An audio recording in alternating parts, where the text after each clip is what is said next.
പിന്നെയും ഒരു പ്രാവശ്യം കൂടെ ദൈവത്തിൻ്റെ ശ്രേഷ്ഠമായ വചനവുമായി നിങ്ങളുടെ മുന്നിലായിരിക്കാം.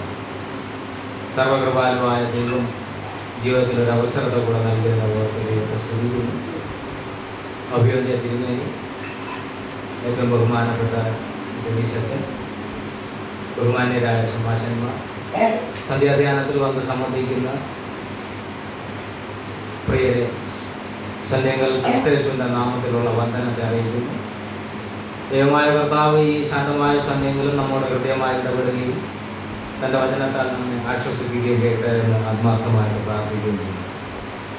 ഈ സന്ധ്യങ്ങൾ ധ്യാനത്തിനായിട്ട് ലൂക്കോസ് സുവിശേഷം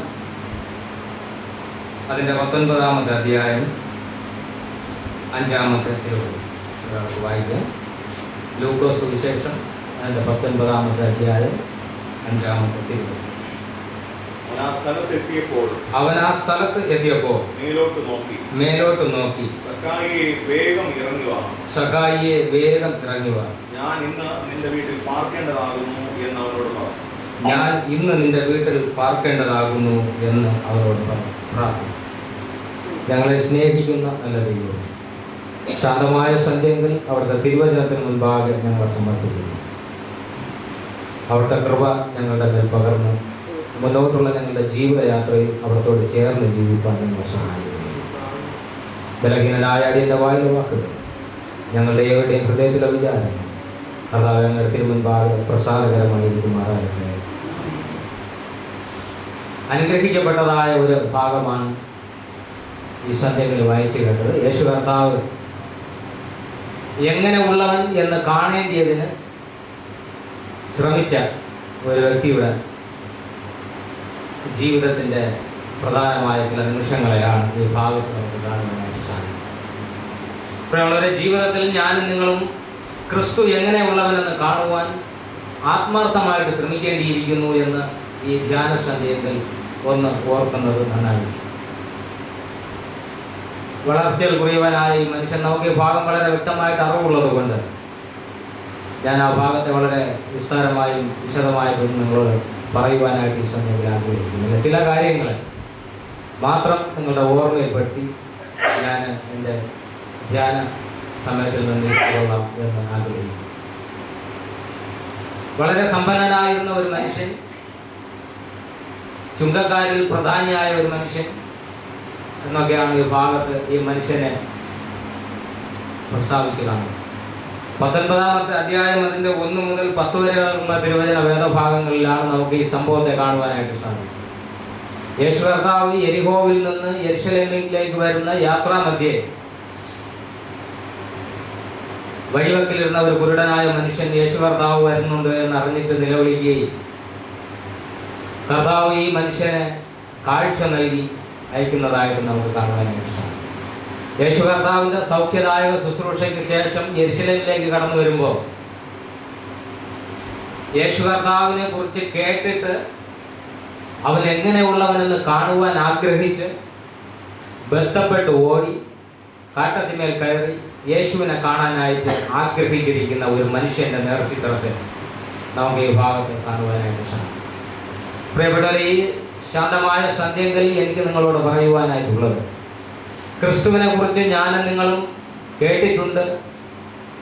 അവനെക്കുറിച്ച് വിവിധങ്ങളായ നിലകളിൽ ഞാനും നിങ്ങളും ചിന്തിച്ചിട്ടുണ്ട്, അറിവുണ്ട്. പക്ഷേ ഈ ക്രിസ്തു എങ്ങനെയുള്ളവനെന്ന് കാണുവാനായിട്ട് ആത്മാർത്ഥമായ ഒരു ശ്രമം എൻ്റെ നിങ്ങളുടെയും വിശ്വാസ ജീവിതത്തിൽ ഉണ്ടാകേണ്ടത് അത്യാവശ്യമെന്ന് ഈ തിരുവചന വേദഭാഗത്തിലൂടെ നമുക്ക് കാണുവാനായിട്ട് സാധിക്കും.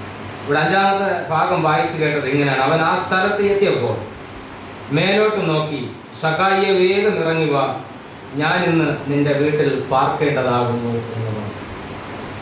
ഈ സംഭവത്തിലൂടെ നമുക്ക് കാണുവാനായിട്ട് സാധിക്കുന്നത്, യേശു കർത്താവ് താൻ ഈ പീഡകൾ സഹിക്കുകയും ക്രൂശിനോട് അടുക്കുകയും ചെയ്യുന്ന ഈ അവസരങ്ങളിൽ പോലും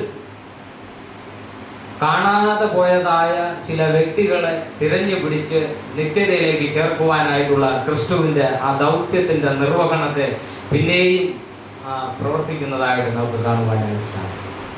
ക്രിസ്തു ഭൂമിയിൽ വന്നത് തന്നെ കാണാതെ പോയതിനെ തിരഞ്ഞു രക്ഷിപ്പാനാണ് ഭൂമിയിൽ വന്നു എന്ന് തിരുവചനം നമ്മെ പഠിക്കുന്നു. പ്രിയമുള്ളവർ, അത്തരത്തിൽ ഈ സക്കായിയെ സക്കായി കയറിയിരുന്നതായ കാട്ടത്തി വൃക്ഷത്തിന്റെ ചുവട്ടിൽ ചെന്നിട്ട് മേൽപോട്ട് നോക്കി ക്രിസ്തു സക്കായിയെ വേഗം ഇറങ്ങി വാ, ഇന്ന് ഞാൻ നിന്റെ ഭവനത്തിൽ പാർക്കേണ്ടതാകുന്നു എന്ന് പറഞ്ഞ് സക്കായിയെ വിളിച്ചിറക്കുമ്പോൾ, പ്രിയമുള്ളവരെ, ഞാൻ നിങ്ങളൊന്ന് ഓർക്കണം, എൻ്റെ നിങ്ങളുടെ ജീവിതത്തിൻ്റെ ഏത് അവസ്ഥയിൽ ഏത് ഹൈറ്റിലാണ് ഞാൻ നിങ്ങളുമായിരിക്കുന്നുവോ, ഈ ക്രിസ്തുവിനെ കാണണമെങ്കിൽ അവിടെ നിന്ന് ഇറങ്ങി വരേണ്ടത് അത്യാവശ്യമെന്ന് ഈ ശാന്തമായ സന്ധ്യയിൽ ഓർത്തുകൊള്ളു.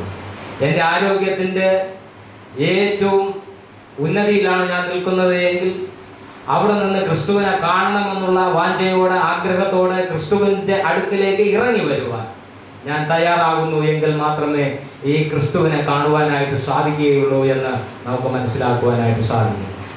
സമ്പത്തിൻ്റെ നെറുകയിലാണ് ഞാൻ നിങ്ങളുമായിരിക്കുന്നതെങ്കിൽ, അധികാരത്തിൻ്റെ ശ്രേണിയുടെ മുകൾ അറ്റത്താണ് ഞാൻ നിങ്ങളുമായിരിക്കുന്നതെങ്കിൽ, അങ്ങനെ ജീവിതത്തിൻ്റെ വിവിധങ്ങളായ തുറകളിൽ ഞാൻ നിങ്ങളും ഏത് ഹൈറ്റിലാണ് ആയിരിക്കുന്നുവോ, ക്രിസ്തുവിനെ കാണണമെങ്കിൽ ആ ഉയരത്തിൽ നിന്ന് ക്രിസ്തുവിൻ്റെ അടുക്കലേക്ക് ഇറങ്ങി വരേണ്ടത് അത്യാവശ്യം എന്ന് ഈ സംഭവം നമ്മെ പഠിപ്പിക്കുന്നു. ഇറങ്ങി വരിക മാത്രമല്ല, ക്രിസ്തുവിനെ കാണുവാനുള്ള അതിയായ ആഗ്രഹം കൊണ്ട് ക്രിസ്തു എങ്ങനെ ഉള്ളവനെന്ന് കാണേണ്ടതിനായിട്ട് ബന്ധപ്പെട്ട് ക്രിസ്തുവിൻ്റെ അടുക്കിലേക്ക് ഓടേണ്ടതായ ഒരു ആവശ്യം എൻ്റെ നിങ്ങളുടെ ജീവിതത്തിലുണ്ട് എന്ന് ഈ ശാന്തമായ സന്ധ്യകൾ മനസ്സിലാക്കി. വളരെ ജീവിത പ്രാരാബ്ദങ്ങളുമായി ബന്ധപ്പെട്ട് ഓടുമ്പോൾ പലപ്പോഴും ക്രിസ്തു എങ്ങനെയുള്ളവരെന്ന് കാണുവാനായിട്ട് ഞാൻ നിങ്ങളും ശ്രമിക്കാറില്ല. ക്രിസ്തുവിൻ്റെ പ്രവൃത്തികളെ തിരിച്ചറിയുവാനായിട്ട് ഞാൻ നിങ്ങളും തയ്യാറാകുന്നില്ല എന്ന് മനസ്സിലാക്കുവാനായിട്ട് സാധിക്കും. ഈ വേദഭാഗത്ത് പറയുന്നത് വളരെ ധനവാനായ ഒരു മനുഷ്യനാണ്, ചുങ്കക്കാരിൽ പ്രധാനി എന്നാണ് പറയുന്നത്. വളരെ സമ്പത്ത് സ്വരൂപിച്ച് സുഖലോലുപതയിൽ ജീവിക്കുവാൻ തക്കവണ്ണം അവൻ്റെ സമ്പത്ത് വർദ്ധിപ്പിച്ച് എങ്ങനെ ജീവിച്ചു വരുമ്പോൾ ക്രിസ്തുവിനെ കുറിച്ചുള്ള നല്ല വർത്തമാനം ഈ മനുഷ്യൻ കേൾക്കുവാനിടയായി എന്ന് നമുക്ക് മനസ്സിലാക്കുവാനായിട്ട് സാധിക്കും. ക്രിസ്തുവിനെ കുറിച്ചുള്ള നല്ല വർത്തമാനങ്ങൾ കേട്ടതുകൊണ്ട് അവൻ എങ്ങനെയുള്ളവനെന്ന് കാണുവാൻ ഈ മനുഷ്യന്റെ ഉള്ളത്തിൽ ആഗ്രഹമുണ്ടായിട്ട്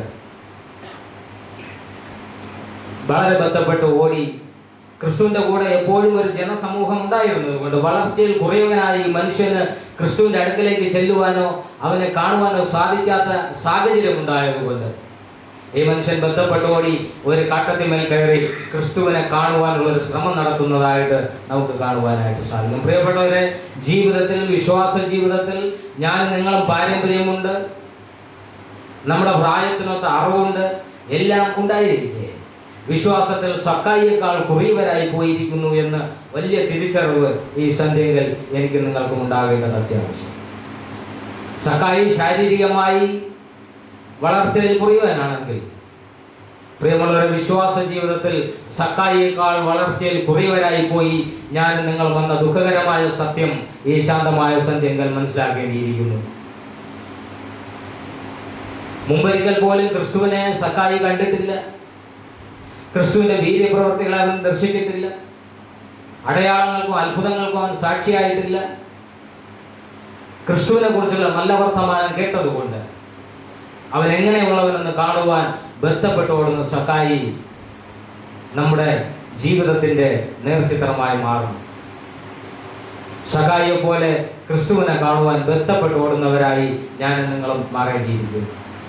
നമ്മുടെ ജീവിതത്തിന്റെ ഉയരങ്ങളിൽ നിന്ന് ക്രിസ്തുവിന്റെ അടുക്കലേക്ക് ഇറങ്ങി വരുവാൻ, ഈ ക്രിസ്തുവിനെ കാണുവാൻ അതിയായ ഒരു ആഗ്രഹം എൻ്റെ നിങ്ങളുടെ ഉള്ളത്തിലുണ്ടാകുമ്പോൾ അവൻ നമ്മളെ ചേർത്തണയ്ക്കുന്ന ദൈവമെന്ന് മനസ്സിലാക്കുവാനായിട്ട് സാധിക്കും. ഈ കാണാതെ പോയതിനെ തിരഞ്ഞു രക്ഷിപ്പാൻ ഭൂമിയിലേക്ക് വന്ന മനുഷ്യപുത്രന്റെ രക്ഷാകരമായ ഈ പ്രവൃത്തി, പ്രിയമുള്ളവരെ, ഇത് ക്രിസ്തുവിന്റെ ഓരോ പ്രവൃത്തിയും ഓരോ പ്രവചന നിവർത്തികളാണ് എന്ന് നമുക്ക് മനസ്സിലാക്കുവാനായിട്ട് സാധിക്കും. ക്രിസ്തു ഭൂമിയിലേക്ക് വന്നത് കാണാതെ പോയതിനെ തിരഞ്ഞു രക്ഷിപ്പാനാണെന്ന് തിരുവചനം സാക്ഷ്യപ്പെടുത്തുമ്പോൾ ലൂക്കോസിന്റെ സുവിശേഷം അതിന്റെ 15-ാം അധ്യായം 1 മുതൽ താഴോട്ടുള്ള ചില വചനങ്ങളിൽ ക്രിസ്തു പരീശന്മാരെയും ശാസ്ത്രിമാരെയും ക്രിസ്തുവിനെതിരെ പുറപുറത്തത് കൊണ്ട് അവരോട് പറയുന്നതായ ഒരു ഉപമ നമുക്ക് അവിടെ കാണുവാനായിട്ട് സാധിക്കും. 100 ആടുകൾ ഒരു മനുഷ്യന് ഉണ്ടെന്നിരിക്കട്ടെ, അതിൽ ഒരെണ്ണത്തെ കാണാതെ പോയാൽ 99നെയും വിട്ടേച്ച് കാണാതെ പോയ ഒരെണ്ണത്തിനെ കണ്ടെത്തുവോളം തിരഞ്ഞ് അന്വേഷിക്കില്ലയോ എന്ന് ക്രിസ്തു ചോദിക്കുന്നതായ ഒരു ഉപമയുടെ പൂർത്തീകരണവും പ്രവചന ശബ്ദത്തിന്റെ നിവർത്തീകരണവുമാണ് സക്കായി ആയിരുന്ന കാട്ടത്തി വൃക്ഷത്തിന്റെ ചുവട്ടിൽ ചെന്നിട്ട് സക്കായിയെ ക്രിസ്തു വിളിച്ച് താഴെ ഇറക്കുന്നത് എന്ന് നമുക്ക് കാണുവാനായിട്ട് സാധിക്കും.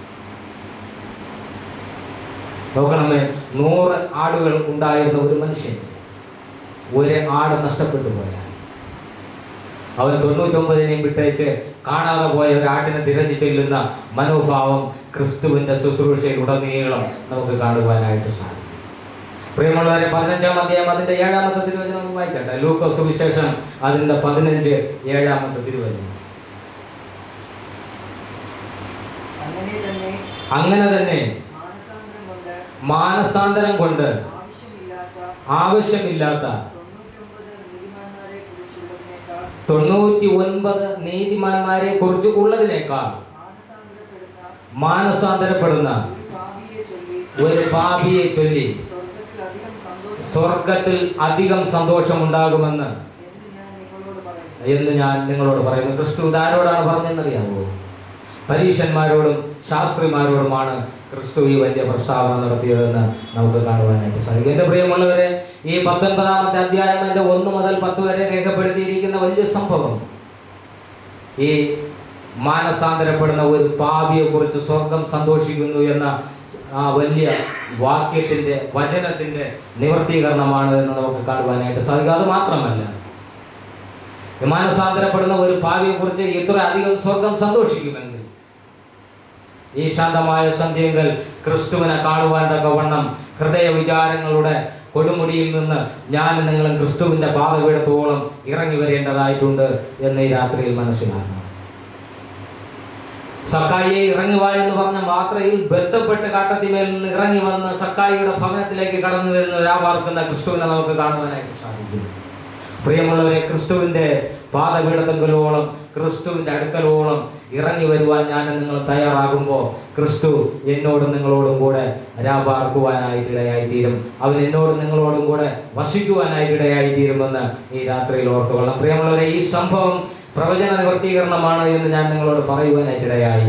ക്രിസ്തു ഈ 100 ആടുകളുടെ ഉപമ പരീശന്മാരോടും ശാസ്ത്രിമാരോടും പറയുമ്പോൾ പ്രിയമുള്ളവർ, അതൊരു പ്രവചന നിവർത്തീകരണമാണെന്നും കൂടെ ഈ രാത്രിയിൽ ഓർത്തുകൊള്ളണം. ക്രിസ്തുവിൻ്റെ ഓരോ ശുശ്രൂഷയ്ക്കും ഓരോ പ്രവൃത്തിക്കും ഓരോ പ്രവചന ശബ്ദത്തിൻ്റെ നിവർത്തീകരണമുണ്ട് എന്ന് ഈ രാത്രിയിൽ ഓർത്തുകൊള്ളണം.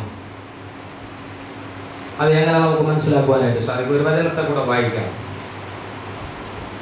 യെഹെസ്കേൽ പ്രവചന പുസ്തകം അതിൻ്റെ 34-ാമത്തെ അധ്യായം. യെഹെസ്കേൽ പ്രവചന പുസ്തകം അതിൻ്റെ 34-ാമത്തെ അധ്യായം 16-ാമത്തെ തിരുവചനം വളരെ വ്യക്തമായിട്ടും ശാന്തമായിട്ടും ഒന്ന് വായിച്ചാൽ. കാണാതെ പോയതിനെ ഞാൻ അന്വേഷിക്കുകയും ഓടിച്ചു കളഞ്ഞതിനെ തിരിച്ചു വരുത്തുകയും ഒടിഞ്ഞതിനെ മുറിവ് കെട്ടുകയും ദീനം പിടിച്ചതിനെ ശക്തീകരിക്കുകയും ചെയ്യും. മതി. ഈ പ്രവചനത്തിൻ്റെ നിവർത്തീകരണമാണ് ക്രിസ്തു സക്കായിയായിരുന്ന കാട്ടത്തിയുടെ ചുവട്ടിൽ എത്താനുണ്ടായ സാഹചര്യമെന്ന് ഈ രാത്രിയിൽ ഓർത്തുകൊള്ളണം.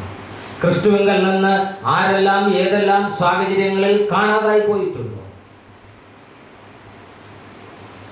അതെല്ലാം സ്വർഗത്തിൽ അടയാളപ്പെടുത്തിയിട്ടുണ്ട്. അത് ക്രിസ്തു വളരെ വ്യക്തമായിട്ട് അറിയുന്നു. അവൻ കാണാതെ പോയതിനെ തിരഞ്ഞു രക്ഷിപ്പാനാണ് ഭൂമിയിൽ വന്നു എന്നുള്ള വലിയ വസ്തുത ഈ ശാന്തമായ സന്ധ്യകൾ ഓർത്തുകൊള്ളണം. ഞാനും നിങ്ങളും വിശ്വാസ ജീവിത യാത്രയിൽ നമ്മുടെ ജീവിതത്തിൻ്റെ പല വൈഷമ്യ ഘട്ടങ്ങളിലും ക്രിസ്തുവിൻ്റെ സന്നിധി വിട്ട് അന്യപ്പെട്ടു പോയിട്ടുണ്ടെങ്കിൽ, കാണാതായിട്ടുണ്ട് എങ്കിൽ, അവൻ എന്നെയും നിങ്ങളെയും കണ്ടെത്തുവോളം അന്വേഷിക്കുന്ന ദൈവമാണ് എന്ന് ഈ രാത്രിയിൽ ഓർത്തുകൊള്ളണം. ഒന്ന് മാത്രമേ ചെയ്യേണ്ടതുള്ളൂ. ഞാനും നിങ്ങളും ഈ ക്രിസ്തുവിനെ അന്വേഷിക്കുന്നവരായി തീരണം. ക്രിസ്തുവിനെ അന്വേഷിക്കുവാനുള്ള ശ്രമം എൻ്റെ നിങ്ങളുടെ ഭാഗത്തു നിന്ന് ഉണ്ടാകേണ്ടതുണ്ട്. അത് വളരെ പ്രധാനമാണ് എന്ന് ഈ രാത്രിയിൽ ഓർത്തുകൊള്ളണം. ക്രിസ്തു സഖായിയുടെ അടുക്കൽ യാദൃശികമായിട്ട് ചെന്നതല്ല, അത് മുൻനിർണയിക്കപ്പെട്ടതാണ്. അത് പ്രവചന ശബ്ദത്തിൻ്റെ നിവർത്തീകരണമാണ്. സ്വർഗം സന്തോഷിക്കുന്ന പ്രവൃത്തിയാണ് എന്ന് ഈ രാത്രിയിൽ ഓർത്തുകൊള്ളണം. മാനസാന്തരപ്പെടുന്ന ഒരു പാപിയെ കുറിച്ച് സ്വർഗം അധികം സന്തോഷിക്കുമെന്ന്. പ്രിയപ്പെട്ടവരെ, മാനസാന്തരം ആവശ്യമില്ലാത്ത ഏത് ദൈവമെന്ന് ചിന്തിക്കുകയും ചോദിക്കുകയും ചെയ്യുന്ന വലിയ സാഹചര്യങ്ങൾ നിലനിൽക്കുന്ന ഒരു കാലഘട്ടത്തിലാണ് ഞങ്ങൾ ജീവിക്കുന്നതെന്ന് ഓർത്തുകൊള്ളണം. ഞാനൊരാളെ പറഞ്ഞുതരാം നിങ്ങൾക്ക്. മൈത്രേയൻ എന്ന് പറഞ്ഞൊരു മനുഷ്യനുണ്ട്. മൈത്രേയൻ അറിയാം? ആരെങ്കിലും കേട്ടിട്ടുണ്ട്? ഏത് ദൈവമെന്ന് ചോദിക്കുന്ന ഒരു മനുഷ്യൻ. മൈത്രേയൻ. പുള്ളി ഒരു അഭിമുഖത്തിൽ അവതാരകനോട് ചോദിച്ച ഒരു ചോദ്യം, എൻ്റെ ഈ നരച്ചുപോയ രോമങ്ങളിൽ ഒരെണ്ണം കറുപ്പിക്കുവാൻ ശക്തനായ ഒരു ദൈവം ഉണ്ടെങ്കിൽ വരട്ടെ.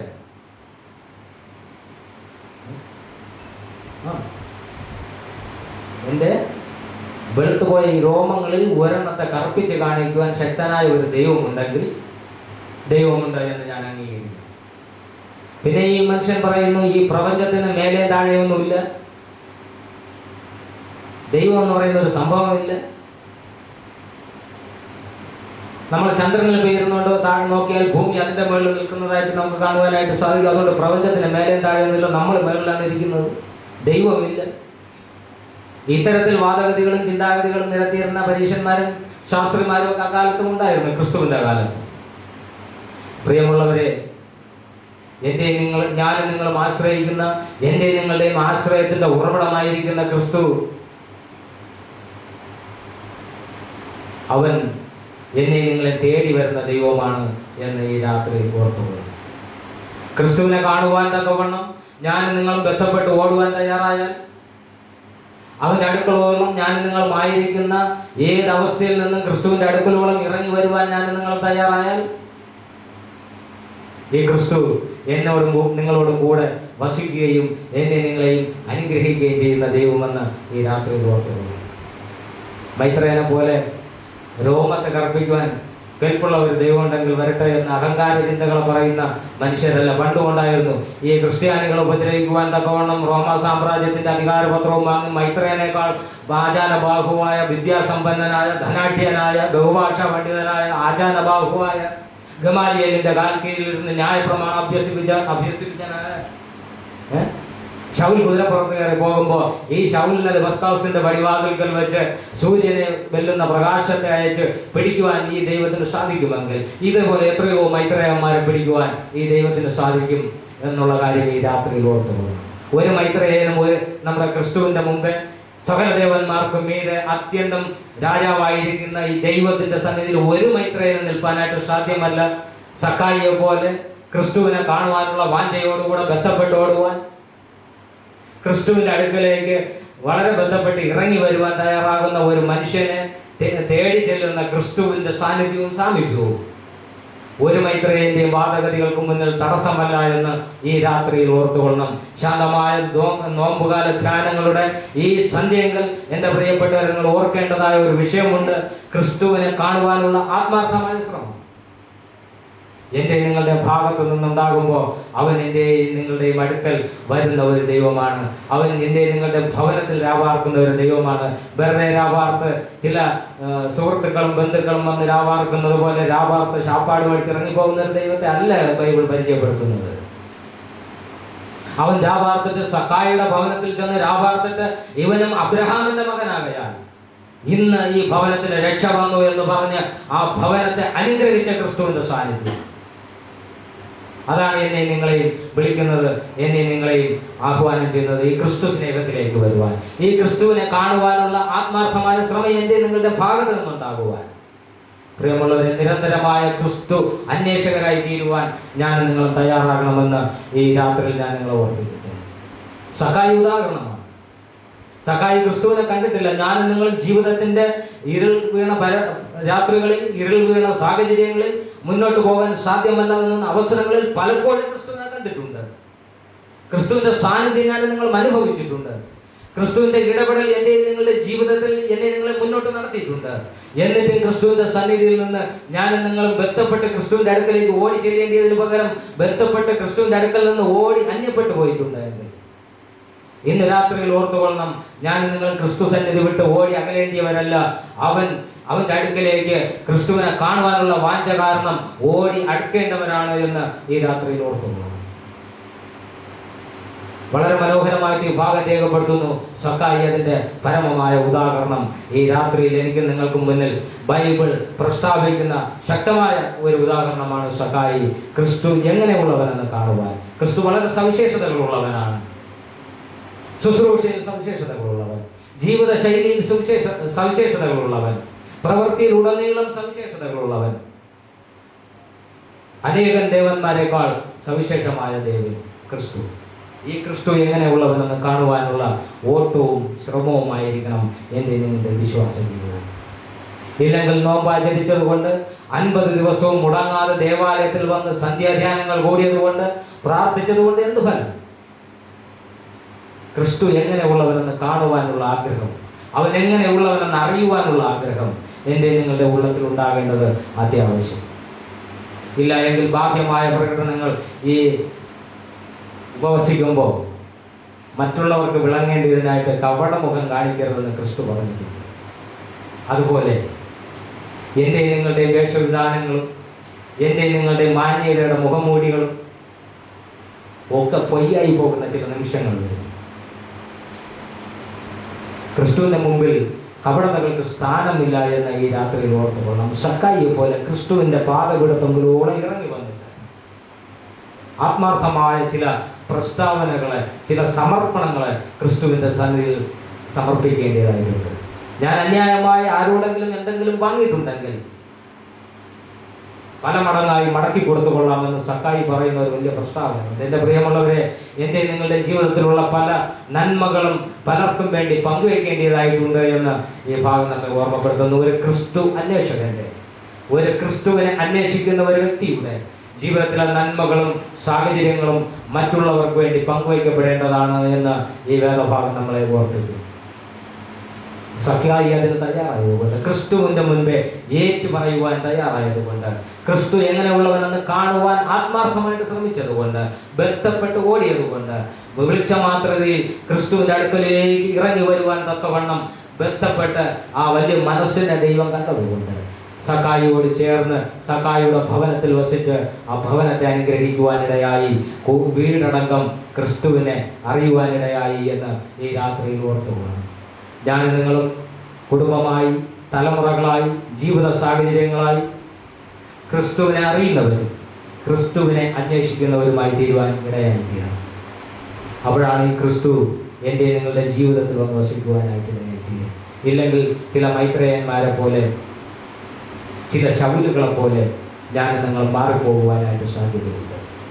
പരമാർത്ഥമായി ഈ നോയമ്പ് കാലങ്ങൾ കഴിയുമ്പോൾ മാത്രമല്ല, ക്രിസ്തുവിൻ്റെ പീഡാസഹനങ്ങളെ ഓർക്കുമ്പോൾ മാത്രമല്ല, ക്രിസ്തുവിൻ്റെ ഈ അവസാന നാളുകളിൽ പോലും ചില ദിവസങ്ങൾക്കപ്പുറം താൻ മനസ്സാ ക്രൂശിൽ എത്തപ്പെടേണ്ടതാണ് എന്നുള്ള ഉത്തമ ബോധ്യമുള്ളപ്പോൾ പോലും ഈ 19-ാമത്തെ അധ്യായത്തിൽ നാം കാണുന്നത് മാനസാന്തരം ആഗ്രഹിക്കുന്ന ഒരു മനുഷ്യൻ്റെ അടുക്കലേക്ക് കടന്നു ചെല്ലുന്ന ക്രിസ്തുവിൻ്റെ ആ പ്രവൃത്തിയെയാണ്. കാണാതെ പോയതിനെ തിരഞ്ഞു രക്ഷിപ്പാൻ ഭൂമിയിൽ വന്നു എന്ന ക്രിസ്തു പ്രസ്താവനയെ പ്രബലപ്പെടുത്തുന്ന, ഒന്നുകൂടെ ഉറപ്പിക്കുന്ന, പ്രവചന ശബ്ദത്തിൻ്റെ നിവർത്തീകരണത്തെ പൂർത്തീകരിക്കുന്ന ക്രിസ്തുവിൻ്റെ പ്രവൃത്തികൾക്ക് പാത്രീഭവിച്ച സക്കായിയുടെ ജീവിതത്തെ പോലെ പ്രിയമുള്ളവരുടെ എൻ്റെയും നിങ്ങളുടെ ജീവിതം ക്രിസ്തുവിൻ്റെ പാദപീഠങ്ങളിൽ സമർപ്പിച്ചുകൊണ്ട് ആത്മാർത്ഥമായ ക്രിസ്തു അന്വേഷകരായി, ക്രിസ്തുവിൻ്റെ പാദപീഠത്തെങ്കിലോളം ഇറങ്ങി വരുന്നവരായി, ക്രിസ്തുവിൻ്റെ മുന്നിൽ പൂർണ്ണമായി സമർപ്പിക്കുന്നവരായി, ജീവിത സാഹചര്യങ്ങളെ, ജീവിത പ്രതിസന്ധികളെ ക്രിസ്തുവിനോട് ഏറ്റുപറയുന്നവരായി, മനസ്സാ ക്രിസ്തുവിനെ വഹിക്കുന്നവരായി തീരുവാൻ ഈ നോമ്പുകാലങ്ങളും ധ്യാനങ്ങളും ചിന്തകളും ഒക്കെ നമുക്ക് ഉതകട്ടെ എന്ന് ആത്മാർത്ഥമായിട്ട് പ്രാർത്ഥിക്കുന്നു. ക്രിസ്തുവിനെ കാണുവാനുള്ള ശ്രമം അത് നിരന്തരമായി നമ്മുടെ ജീവിതത്തിൽ എല്ലായ്പ്പോഴും ഉണ്ടാകേണ്ടതുണ്ട്. അതിനായിട്ട് നമുക്ക് ഒരുങ്ങാം, നമ്മെ തന്നെ ദൈവകരങ്ങളിലേക്ക് ഏൽപ്പിച്ചു കൊടുക്കാം. ക്രിസ്തു അതിനായി നമ്മെ സഹായിക്കും.